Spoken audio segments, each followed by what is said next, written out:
اعوذ باللہ من الشیطان الرجیم بسم اللہ الرحمن الرحیم ربی یسر ولا تعسر وتمم بالخیر۔ تاریخ طبری جلد اول کا ہم مطالعہ کر رہے ہیں۔ آج کے ایپیسوڈ میں آدم علیہ السلام کے جسم میں روح کا داخل ہونا یہاں سے شروع کریں گے۔ ابن عباس، ابن مسعود اور دیگر صحابہ کرام رضوان اللہ اجمعین روایت کرتے ہیں کہ جب اللہ تعالیٰ نے آدم علیہ السلام کے اندر روح پھونکنے کا ارادہ فرمایا تو فرشتوں سے فرمایا کہ جب میں اس کے اندر روح پھونک دوں تو تم اس کے سامنے سجدے میں گر پڑنا۔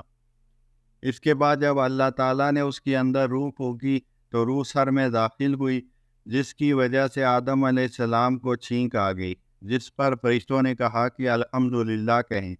الحمدللہ کہنے پر اللہ تعالیٰ نے فرمایا رحموں کا ربک، تمہارا رب تم پر رحمت کرے۔ اس کے بعد روح آنکھوں میں داخل ہوئی تو آدم علیہ السلام نے جنت کے پھل اور میووں کو دیکھا۔ جب پیٹ میں پہنچی تو کھانے کی خواہش پیدا ہوئی اور آدم علیہ السلام روح کے ٹانگوں میں پہنچنے سے قبل ہی ان پھلوں اور میووں کی طرف کود پڑے۔ قرآن کریم نے اسی عجلت پسندی کی طرف اشارہ کرتے ہوئے فرمایا خلق الانسان من عجل، سورہ انبیاء آیت نمبر 37۔ انسان جلد باز مخلوق ہے۔ اس کے بعد تمام فرشتوں نے سجدہ کیا، لیکن ابلیس نے انکار کیا اور تکبر کا اظہار کیا اور کافروں میں سے ہو گیا۔ اللہ تعالیٰ نے ابلیس سے پوچھا، جس چیز کو میں نے اپنے دستے قدرت سے بنایا اس کو سجدہ کرنے سے تجھے کس چیز نے روکا ہے؟ شیطان نے جواب دیا، کیونکہ میں اس سے بہتر ہوں، لہذا میں ایسے انسان اپنے سے کمتر کو سجدہ نہیں کر سکتا جسے آپ نے مٹی سے پیدا فرمایا۔ اللہ تعالیٰ نے ارشاد فرمایا، تو یہاں سے اتر اور نکل جا، تیرے لیے تکبر مناسب نہ تھا، تو ذلیل و خوار ہو گیا۔ ابن عباس رضی اللہ عنہ سے روایت ہے کہ جب اللہ تعالیٰ نے آدم علیہ السلام کے اندر اپنی روح پھونکی تو وہ روح ان کے سر کی جانب سے داخل ہوئی اور جسم کے جس حصے میں پہنچی وہ گوشت اور خون میں تبدیل ہو جاتا۔ جب روح ناک کے مقام پر پہنچی تو آدم علیہ السلام نے اپنے جسم کو دیکھا تو وہ بہت خوبصورت معلوم ہوا۔ آدم علیہ السلام نے اٹھنا چاہا مگر اس پر قادر نہ ہو سکے۔ اللہ تعالیٰ کے فرمان خلق الانسان من عجل، انسان جلد باز مخلوق ہے، میں اسی حرکت و واقعے کی طرف اشارہ ہے۔ نیز فرمایا آدم سے مارے خوشی کے صبر نہ ہو سکا، پھر جب اس کے پورے جسم میں روح پھیل چکی تو آدم کو چھینک آئی، جس پر انہوں نے الحمدللہ کہا۔ یہ اللہ تعالیٰ کی طرف سے الہام کی وجہ سے تھا۔ اللہ تعالیٰ نے فرمایا، اے آدم، اللہ تجھ پر رحم کرے۔ اس کے بعد وہ فرشتے جو اس وقت ابلیس کے ساتھ تھے، نہ کہ تمام فرشتے، انہیں سجدہ کرنے کا حکم ہوا۔ ابلیس کے سوا سب نے سجدہ کیا کیونکہ اس کے دل میں غرور و تکبر موجود تھا۔ اسی تکبر کی وجہ سے کہا، میں اس سے بہتر ہوں اور عمر میں بھی اس سے بڑا ہوں اور خلقت کے اعتبار سے بھی اس سے قوی ہوں۔ آپ نے مجھے آگ سے پیدا کیا اور اسے مٹی سے، اور آگ مٹی سے قوی ہوتی ہے۔ ابلیس کے سجدہ نہ کرنے سے اور طرح طرح کے اعتراض کرنے پر اللہ تعالیٰ نے اسے ہر خوبی سے محروم کر دیا اور ہر بلائی سے مایوس کر دیا اور اسے اپنی بارگاہ سے دھتکارا اور شیطان بنا دیا۔ یہ سب کچھ اس کے ساتھ اس کی نافرمانی کی سزا کے طور پر ہوا۔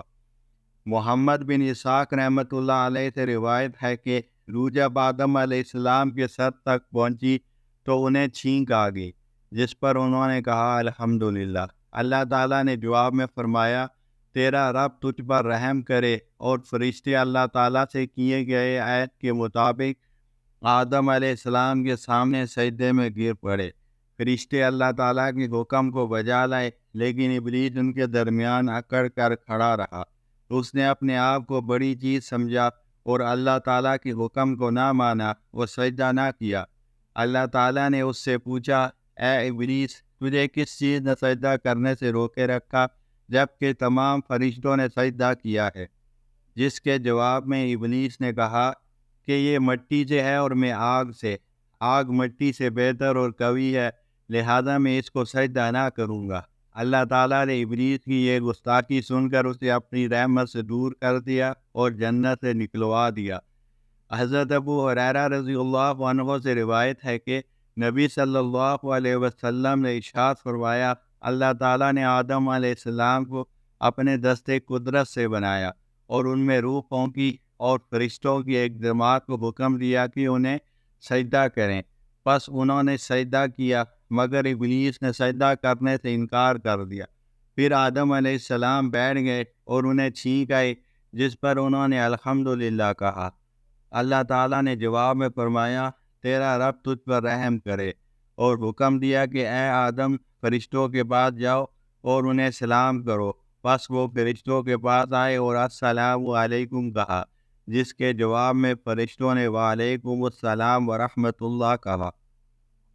پھر وہ اپنے رب کی طرف لوٹ آئے۔ اللہ تعالیٰ نے فرمایا، یہ تمہاری اولاد کا بوقت ملاقات سلام ہے۔ جب اللہ تعالیٰ نے فرشتوں سے کہا کہ میں زمین میں اپنا خلیفہ مقرر کرنا چاہتا ہوں، تو فرشتوں نے سابقہ تجربے کی بنا پر کہا کہ کیا آپ ایسے کو اپنا نائب مقرر کرنا چاہتے ہیں جو زمین میں فساد برپا کرے اور خون بہائے، حالانکہ ہم آپ کی تسبیح و تحمید اور پاکی بیان کرتے ہیں۔ اللہ تعالیٰ نے جواب میں فرمایا، جو میں جانتا ہوں وہ تم نہیں جانتے۔ لہٰذا جب سجدے سے انکاری ہو کر اللہ تعالیٰ کے پوچھنے پر ابلیس نے دل میں چھپا زہر اگل دیا اور اس کا تکبر، خود پسندی اور سرکشی فرشتوں پر عیاں ہو گئی، تو انہیں معلوم ہو گیا کہ ان کے اندر کوئی ایسا نالائق بھی موجود ہے جس میں اللہ تعالیٰ کی نافرمانی اور اس کے حکم کی خلاورزی کا مادہ موجود ہے۔ وآخر دعوانا الحمد للہ رب العالمین۔